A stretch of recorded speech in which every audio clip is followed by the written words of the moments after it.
pasangan. Jadi belum boleh pegang-pegang dulu. Alhamdulillah pagi ini itu mendapatkan beberapa nasihat. Nasihat itu tidak lama, paling banter dari beliau setengah jam, dari saya setengah jam, nanti dari puskesmas 1 jam. Tapi itu untuk antum jalankan seumur hidup. Seumur hidup. Ya, saya yakin pasangan hari ini, termasuk juga kami, mungkin bukanlah pasangan yang setia. Karena kalau pasangan setia itu kayak orang di India itu, suaminya mati, bininya ikut mati, dikuburkan sama-sama dalam satu kuburan. Sanggup tak? Jujur loh, bang aku setia sama abang. Atau diri kalian antum, sanggup nggak? Suamimu mati, istrinya mati, ikut juga masuk kubur, barengan. Tak ada kan? Jangankan level kita, ya. Tapi itu di ajaran yang lain ada gitu. Di keyakinan yang lain di India itu, ya dari keluarga-keluarga mereka ada sebagian itu kalau salah satu suaminya meninggal, istrinya tidak boleh nikah lagi. Harus ikut bersama suaminya menunjukkan kesetiaannya. Kira-kira beruntung kita tinggal di Indonesia ya. Kita tidak orang India, ketemu sama orang India, mau masuk kubur. Ini udah mati, dirimu hidup mau, nggak mau kan? Jadi kita bersyukur, alhamdulillah, ya. Kita berusaha bagaimana nasihat yang kami berikan ini betul-betul dimasukkan ke kepala. Kita jadikan kalau kita mau berjalan, jadikan bantal dikala kita tidur. Jadi kita bisa menimbang. Sebab hari ini manusia itu yang kurang dua itu dah. Kurang menimang, kurang menimbang, kurang rasa. Rasanya itu kurang. Kenapa kurang rasa? Ya kurang ilmu. Kalau istrimu masak nasi nanti kalau jadi istri masak lauk selalu saja garamnya kurang atau selalu aja rasanya nggak enak. Kira-kira berapa bulan dirimu sanggup bertahan? Jujur masuk surga. Ya masak ini kan setia nih. Besok kalau anda baru nikah nih, ya seminggu dia masak lauk, apapun rasa lauknya. Entah rasa air payau, entah rasa air laut, ditanya enak apa kita kamu bilang enak. Kenapa? Menjaga perasaannya. Tapi kalau 5 bulan masih kayak gitu juga, tetap bilang enak nggak? Hah? Enggak kan? Apalah pemasakannya? Jadi 5 bulan nikah masih juga rasa air payau. Untung nggak bilang rasa air longkang. Itu akan muncul pasti. Kenapa? Paling pengantin baru itu 3 bulan pertama gitu. Salah mas. Ya. 3 bulan selanjutnya itu sudah nggak baru lagi, udah watak asli muncul. Ya. Karakter asli, watak asli, kebiasaan asli semuanya muncul. Nggak ada lebih, nggak ada kurang, malah bertambah. Nah jadi nasihat yang kami berikan ini penting. Ya. Kalau tadi bicara tentang apa ya? Tentang perceraian, apa lagi? Ekonomi, apa lagi? Baru sebentar kan? Jangan lupa kan? Cuma 2 aja ingat. Yang 2 lagi tolong tambah. Pertengkaran, murtad, oke. Itu sesuatu yang tidak enak didengar. Enak nggak didengar?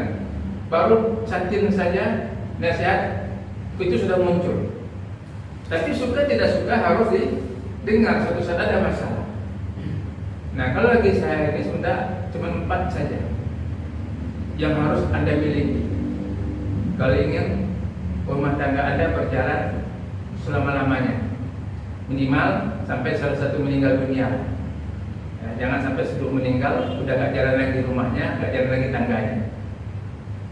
Nah, 3 ya atau 4 bahagiakan. Nah kalau tadi kan penderitaan nih, sekarang membahagiakan. Ya.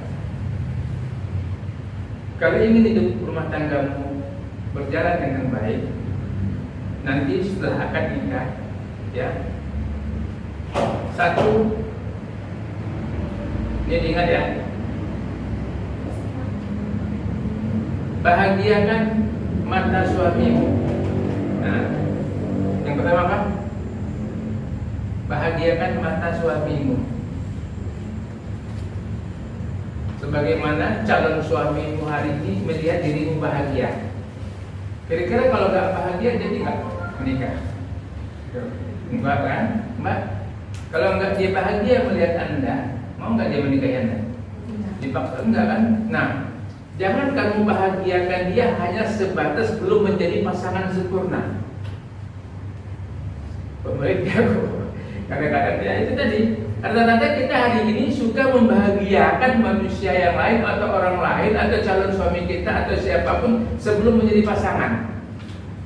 Dan abang mau datang ya nanti jam 5. Apa yang Anda lakukan? Masuk longkang, berenang. Pasti bersiap-siap, mandi bersih-bersih. Kadang 3 kali mandi belum juga siap. Cium lagi, masih bau, mandi lagi. Begitu juga ada yang laki-laki. Kenapa niatnya? Ingin membahagiakan pasangannya. Nah, kadang-kadang setelah menikah kebahagiaan itu hilang. Kok berbeda ya dengan sebelum menikah? Kenapa? Kalau waktu baru pasangan deh malam minggu kejemput ya, nah, jam 5 aku udah sampai ke rumah. Antum jam setengah 4 udah siap. Jujur nih, ya apa tidak? Anda jam berapa siap? Jemputnya setengah 5. Jam 3 kita sibuk bolak-balik milih baju yang mana yang mau dipakai. Kenapa? Mau diperlihatkan ke pasangannya itu adalah yang terindah, yang terbaik. Nah, poin yang pertama ini harus antum miliki. Bahagiakan mata pasanganmu. Kalau kamu mampu membahagiakannya sebelum menikah, senyum Anda begitu indah untuk beliau-beliau ini. Setelah menikah, senyum Anda tetap indah. Begitu juga sebaliknya. Senyum Anda sumringah menunggu kehadirannya. Nanti setelah menikah senyum Anda juga tetap manis. Ya, jangan macam kecap asin. Coba kamu tengok senyum kecap asin gimana? Senyum kecap asin, senyum kecap manis. Tuh, senyumnya itu ikhlas. Jadi keikhlasan itu penting ada dalam rumah tangga. Saya tanya ikhlas nggak mau menikahi orang-orang ini? Jujur. Ikhlas nggak Anda yang namanya menikahi pasangan yang 5? Udah berdua nih. Satu lagi mana? Ini 5, ini 6. Ada yang 2 sekaligus. Pasangannya mana? Oh iya. Nah itu dia. Jadi kalau bisa, catin ini penting untuk kedua pasangan. Kenapa penting? Yang kayak gini kan kadang-kadang terjadi gitu. Kenapa? Kita menikah berdasarkan ketemu jodoh. Tapi setelah ketemu jodoh, masalah muncul beribu-ribu masalah. Sebelum nikah ada masalah, lagi nikah pun ada masalah, habis acara pesta pun ada masalah. Kok uang di kota kok dikit kali, kok uangnya nggak banyak, kok nggak balik modal, masalah. Kenapa? Sebelumnya kita tidak mulai dulu membicarakan masalah gitu. Nah jadi kalau bisa itu tadi harus macam ini. Kebayang nggak sama Anda? Bagaimana? Kalau tadi kan penderitaan aja tuh, cerai, kekerasan dan lain sebagainya. Nah sekarang saya menawarkan kebahagiaan. Anda milih kebahagiaan atau milih penderitaan? Nah kalau milih kebahagiaan dipegang nih, balik dipegang kuat. Nanti kalau pasangannya nggak datang kasih tahu. Bahagiakan matanya, sebagaimana Anda hari ini berjanji ikut menjemputnya, main ke mall yuk, jalan ke pantai yuk, atau kita istighosah yuk di masjid. Ada nggak yang ngajak istighosah ke masjid pasangannya? Belum ada, paling nggak ke mall yuk, makan bakso yuk ya.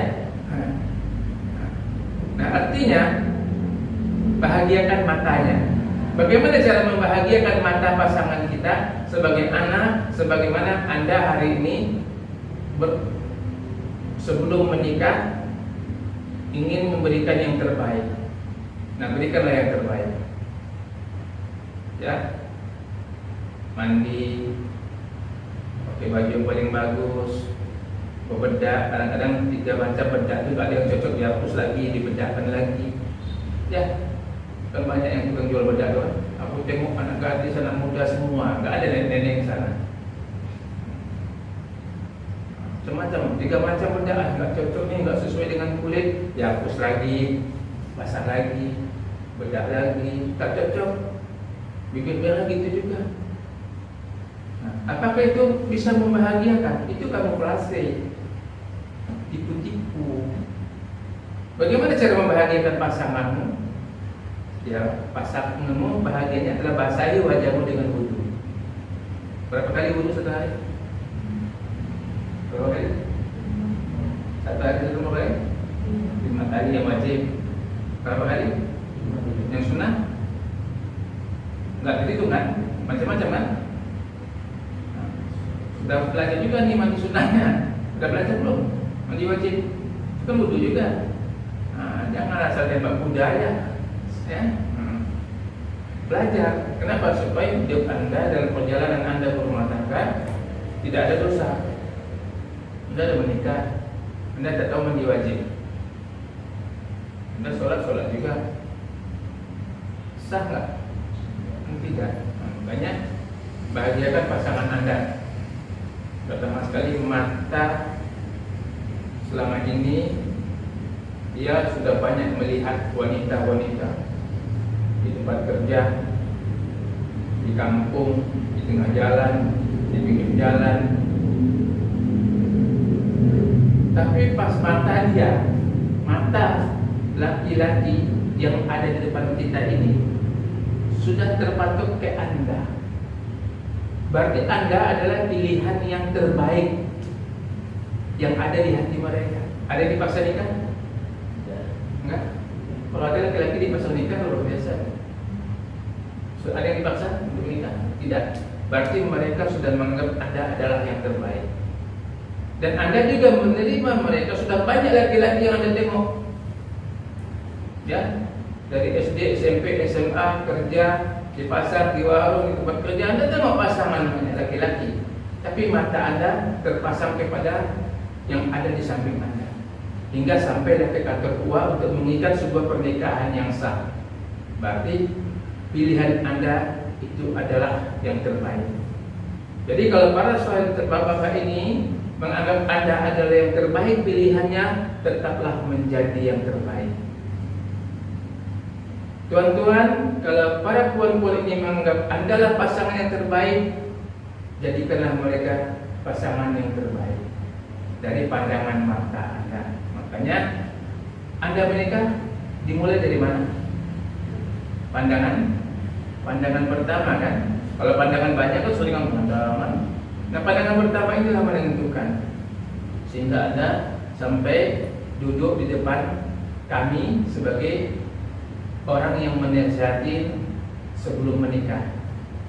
Nah, bagaimana cara membahagiakan matanya yang lain? Sebagaimana Anda berdandan hari ini, tetap setelah menikah nanti tetaplah berdandan dengan baik. Jangan berubah penampilan Anda.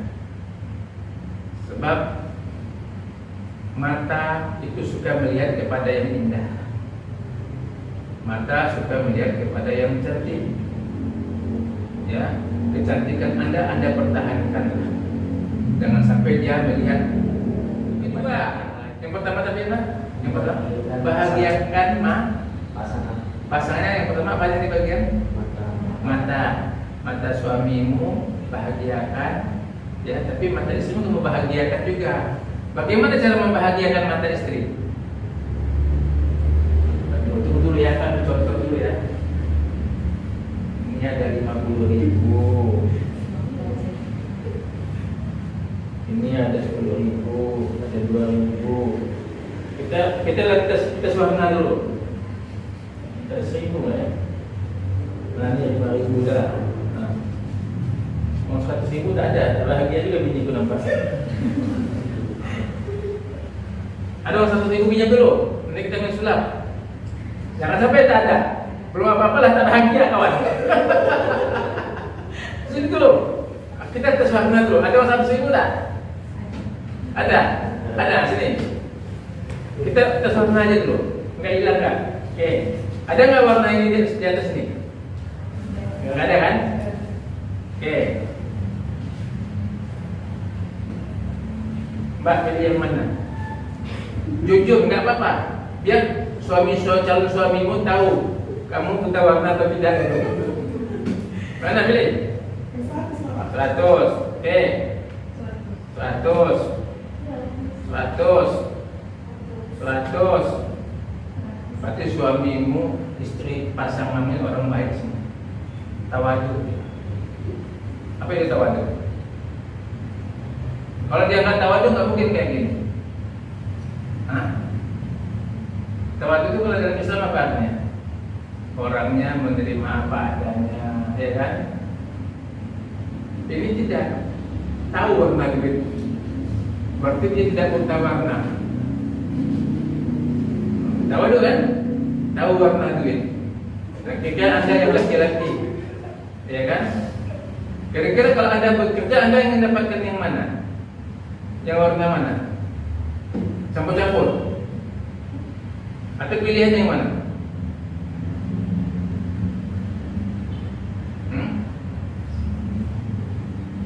Mau jadi ahli tasawuf atau ahli sufi?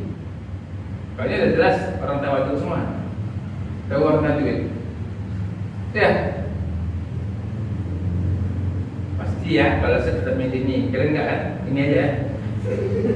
Kalau ini aja ada tukang parkir nggak mau terima nih. Masih mau nggak tukang parkir terima nih? Masih mau. Tapi kalau nggak ada kartunya kan? Tapi sekarang tetap tolak. Pak, sekarang 4.000.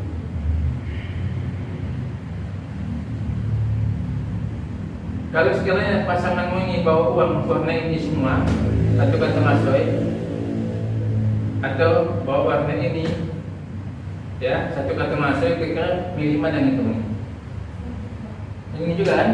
Berarti alhamdulillah, karena mereka adalah orang-orang yang tawadu, bersungguh-sungguhlah kalian untuk mencari nafkah, ya. Nah, kalau enggak tuh siap-siaplah ada uang abang sayang, tak ada uang.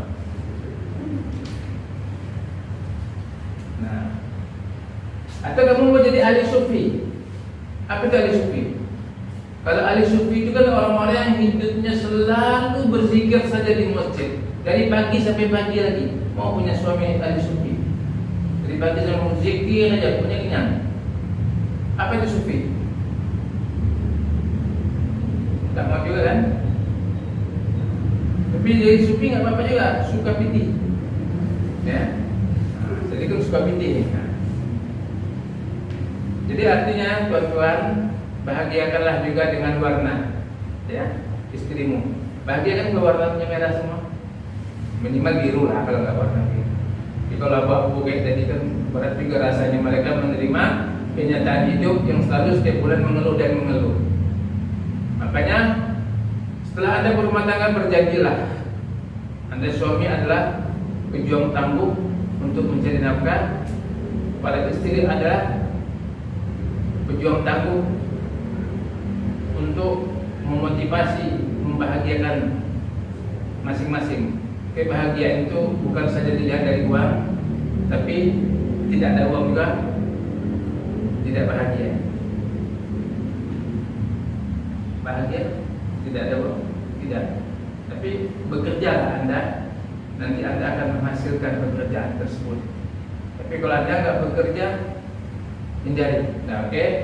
Bahagiakan mata dalam arti dalam bentuk zahirnya, dalam bentuk lahirnya bahagiakan matanya. Yang jelas tidak ada pilihan lain kecuali berikan yang terbaik. Yang kedua, bahagiakan perut suamimu. Kalau tadi kan bahagiakan mata kan kita selalu suka melihat yang indah-indah, yang cantik-cantik, yang bersih-bersih, yang wangi-wangi. Yang kedua, bahagiakan perut pasanganmu. Bagaimana cara membahagiakan perut pasanganmu atau suamimu? Jadi sekarang belajarlah masak. Ada yang pandai masak? Kita menikah itu kan ingin makan bersama. Kalau masih makan di rumah makan Padang, masih makan di warung, untuk apa menikah? Bagus orang warung, kita nikahin. Jelas hasilnya. Iya kan? Belajarlah masak. Bahagiakan perut pasanganmu. Kalau sudah menikah nanti, memulailah dengan memasak di rumah, di tempat kamu tinggal. Tanyakan sama ibu-ibu dari pasanganmu ini, "Mak, abang itu suka lauk apa, Mak?" "Woi, dia suka masak ikan patin, pindang patin." "Mama, ajarkan aku, Mak." Belajar, jangan pulsa atau posisinya. Belajar, di sini juga bisa belajar masak. Bisa, tengok cara masak patin, masak rendang, masak asam pedas, masak bayam, masak kangkung. Semua masakan bisa kita belajar. Kenapa? Kalau perutnya senang, perutnya kenyang, dia tidak akan pikir cari makan di tempat yang lain. Dan juga kalau masak di rumah itu jauh lebih hemat daripada kita belanja. Kadang-kadang saya jujur ya, saya nggak tega dengan kawan-kawan yang berangkat dari rumah kerja ke galangan kapal, kerja ke PT, dia punya bini, tapi mampir dulu di tukang kue-kue, belilah nasi yang 5.000, belilah kue 5.000, itu. Tengok bajunya masih baju yang kemarin dipakai, kadang-kadang lebih nggak tega lagi. Maaf ya, dari Simpang dah dorong motor, minyak nggak ada atau pecah ban, atau jam 8 balik dari PT, orang baliknya jam 4 sore, dia jam 9 keluar dari PT karena pekerjaan habis. Dan kita bini di rumah sibuk saja, main TikTok, ngobrol dengan teman satu SMA di kampung, ngabisin pulsa. Tak bayang suami kita berpanas-panas, kadang bawa besi pulang. Kadang-kadang nggak tega lagi, dia baju yang kotor itu dia pula yang nyuci. Jangan lakukan, jangan mengkhianati suamimu. Di saat sang istri sudah mulai mengkhianati suaminya dengan tidak menjalankan pekerjaan rumah tangganya, maka kamu jangan kecewa kalau suamimu mengkhianati kamu, karena dia juga kecewa. Saya punya istri, tapi saya harus buka tudung sendiri. Saya punya istri, saya harus masak sendiri. Pulang-pulang buka tudung kosong. Tolong perhatikanlah orang-orang yang sudah berumah tangga, yang hidupnya susah. Katakan, saya harus lebih bahagia daripada orang itu. Jadi bahagiakan perutnya, usahakan setiap berangkat kerja bekalin. Tahu bekal? Bekalin. Bayangkan teman-teman kerjanya, ciu, pengantin baru katanya. Ya dong, enak kan pengantin baru? Tapi jangan seminggu aja. Ciu, mana bekalnya? Udah makin lama. Artinya biasakan ini. Kenapa hemat dan sehat? Karena banyak makanan-makanan jalan-jalan ini kan tidak sehat. Nah, bahagiakan perutnya. Kalau perutnya sudah kenyang, insya Allah dia tidak akan berpikir mencari makan di tempat yang lain. Tapi kalau perutnya tidak kenyang, jujur, awak pulang rumah makan tidak kenyang, kira-kira cari makan tempat lain kan? Tidak apa-apa, jangan takut dulu, belum menikah juga. Iya, tuh jujur, dia akan mencari makan tempat lain. Sama, di saat saya tidak enak makan di rumah, saya tidak mungkin ngomelin bini saya, makanan kamu nggak enak loh. Tersinggung nggak? Dia akan diam. Ya, dia akan makan. Tengok tanda-tanda suamimu tidak makan di rumah. Yang pertama, nasinya nggak habis. Kamu jangan marahin suamimu, mentang-mentang masakan gua enak, makan jangan sendiri. Jangan. Kau coba, iya tak enak masakannya. Kamu rubah, jangan marahin dia. Sebab dia tidak akan pernah ngomong masakan gak enak kecuali uangnya sudah satu kertas besar. Ya, jangan sampai mengatakan suamimu mengatakan makanan tidak enak. Jadi setiap mau masak kita cicipin dulu, sedikit aja. Jangan satu piring kau cicipin tinggal sisanya. Cicip dulu, enak kan? Kenapa? Perut itu menentukan. Nanti kalau siang mungkin nggak bisa dia bawa bekal, barulah boleh dia belanja di kantin. Kalau mungkin pagi, jangan sampai pagi belanja, siang pun belanja, sore pun belanja. Lebih menyakitkan lagi, bini nelpon, bang kalau pulang nanti mampir ke warung ya. belikan ikan bakar sepotong, lele goreng, apa lagi? Itu bang, jangan lupa cincang. Tiap bulan dapat telepon itu terus, bahagia nggak kalian? Jujur loh, bahagia nggak? Setiap sore mau pulang, telepon itu, bang beli cincang, beli asam pedas. Nanti jangan lupa minta sambal dikit. Kau bilang apa? Nanti bilang apa? Bilang apa di rumah binimu? Nggak masak di rumah. Oh baik kali ngomongnya. Baik kali ngomongnya masak di rumah. Jangan hari. Pasti ngomong kalimat yang tidak sehat. Kalau itu sudah terjadi, maaf, jangan salahkan mereka menikah lagi. Laki-laki itu menikah lagi, laki-laki itu selingkuh karena dia tidak mendapatkan kepuasan dari istrinya. Kalau puas, tidak akan ada perselingkuhan. Maaf ya, kalau puas tidak akan ada perselingkuhan. Kalau kebutuhannya terpenuhi, awak suruh dia berenang di logam itu mau dia. Suruh kerja 24 jam mau. Tapi kalau kebutuhannya tidak terpenuhi, wajahnya macam harimau yang bercakap. Jadi berilah. Kalau tadi kepuasan perut, kenyangkan perutnya, bahagiakan perutnya dengan masakan kita di rumah. Kalau nak makan di luar sekali-sekali sajalah. Kenapa? Anda jadilah bendahara yang baik. Sebab kita ini pekerja semua. Sudah ada yang jadi bos belum nih? Sudah ada yang pemilik perusahaan belum? Pastilah kita ini pekerja. Saya pun masih bekerja juga nih. Ya. Nah, jadilah pekerja. Ya, kenapa? Kalau kita jadi bos, pastilah kita enak. Kenapa? Pasti gaji bos lebih besar dari gaji. Ada nggak gaji anak buah lebih besar dari bos? Gak ada kan? Nah, tapi berusaha untuk jadi bos. Tapi karena status kita masih jadi anak buah, karena keuangan kita masih terbatas, karena berapalah gaji anak buah? Kalau nggak 1, 2, ya kan? Kalau nggak 2, 3, belum sampai tanggal 3 sudah koma, iya kan? Walaupun 4, 5, pokoknya kalau masih ada koma gaji itu tetap tuh. Belum sampai tanggal 7 udah koma. Nah, jadi karena supaya tidak koma, jadilah bendahara yang baik. Anda menikah ingin memiliki pemegang uang kan? Sebenarnya kalau kita laki-laki belum menikah nih, kantongnya itu banyak. Jumpa kawan, ngopi, siang nanti makan, segan kalau nggak dibayarin. Tapi kalau kita udah berumah tangga kan, kalau Anda ngumpul kedai kopi, kita tak jadi begini, betul ya? Uang untuk bini ya. Kalau dulu kan ngopi, makan semuanya di kedai rame-rame. Walaupun uang habis, besok kau pikir kan besok kau lagi yang ada yang bayar. Nah kalau Anda ada begini, ke kedai kopi juga, kedai makan juga, balik pulang tinggal pergi dansi, ini kita kasih makan di mana bang? Nah artinya dengan punya istri, suami tahu di mana tempat penitipan uang yang aman. Nah jadi jadilah bendahara yang baik. Bagaimana pola pengeluaran diatur, pulsa dikurangi, ya menabunglah. Kenapa? Suatu saat nanti Anda butuh. Jadi jangan jadi istri yang boros ya. Ukurlah bayang-bayang pendapatan suami kita dengan kebutuhan kita, jangan melihat orang lain. Nah yang ketiga, bahagiakan bawah perutnya suamimu ini. Jadi kan bahagiakan mata, ya.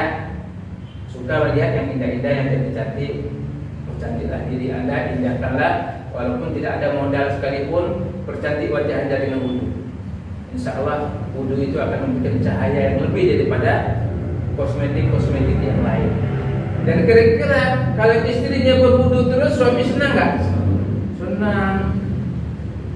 Senang. Kenapa? Soleha. Ini enggak. Tiap hari wajahnya kusam aja. Kenapa? Tidak berwudu. Nah yang ketiga tadi, yang pertama bahagiakan mata, yang kedua bahagiakan perut, yang ketiga bahagiakan bawah perut. Nah, itu tak usah diajarin tuh. Ya, bahagiakanlah bawah perutnya, bahwasanya suamimu membutuhkan kamu. Kapanpun dia minta dilayani, lagi kamu tidak haido, lagi kamu tidak berhalangan, layani dia. Kalau kami para suami ini sudah dilayani kebutuhan itu sudah terpenuhi, kami diapakan, disuruh apapun mau. Suruh nyapu setengah rumah dengan malam nyapu, kami tidak dapat jatah dulu. Nah ini jujur loh, ini penting, ini gunanya cantik, ini gunanya. 3 poin itu harus Anda miliki. Bahagiakan matanya, bahagiakan perutnya, bahagiakan bawah perutnya. Insya Allah rumah tangga Anda sakinah, mawadah, warahmah. 3 itu aja. Orang minta cerai kenapa? Kamu sudah tak cantik lagi, betul kan? Kita laki-laki udah usia-usia nak nikahi, alasan kamu sudah menopause atau kami sudah mapan. Ini laki-laki itu ada mapan, makanya nanti kalau ada laki, makanya keuangannya Anda atur. Kalau kata orang tua saya dulu, laki itu kalau udah mapan, jangan kasih uang lebih dari 100.000. Jadi kantong lagi 100.000 aja, jangan lebih. Kalau lebih nanti pikirnya macam-macam. Nah itu katanya. Bagi kita kan mulai 100.000 cukup lah ya. Cukup kan? Untuk bensin 15.000. 15.000 cukup kan? Kita atur keuangan itu. Bensin berapa? 15.000 cukup kan? Cukup saja 15.000. Cukup. Catat. Untuk beli roti, beli kopi, makan 35.000, 40.000 cukup? Cukup. Catat 40.000. Cukup 40.000 makan? Baik. Cukup. Baru berapa? 15 tambah? Baru 55 ya? Rokok sebungkus berapa? Tak apa lah, anggaplah rokok lah. Rokok bungkus 30.000. Hah? 55 tu yang 85. Berlebih? 50.000 tabung. Dah? Insya Allah takkan selingkuh dia. Kenapa? Mau dikasih dari mana bang? Uang 100.000 modal mana? Kita tak tahu batasan gajinya. Itu baru. Tapi jangan pulang langsung 100.000 dikasih. Kan belum nikah. Nah itu yang 3 itu ya. Tolong kita pertahankan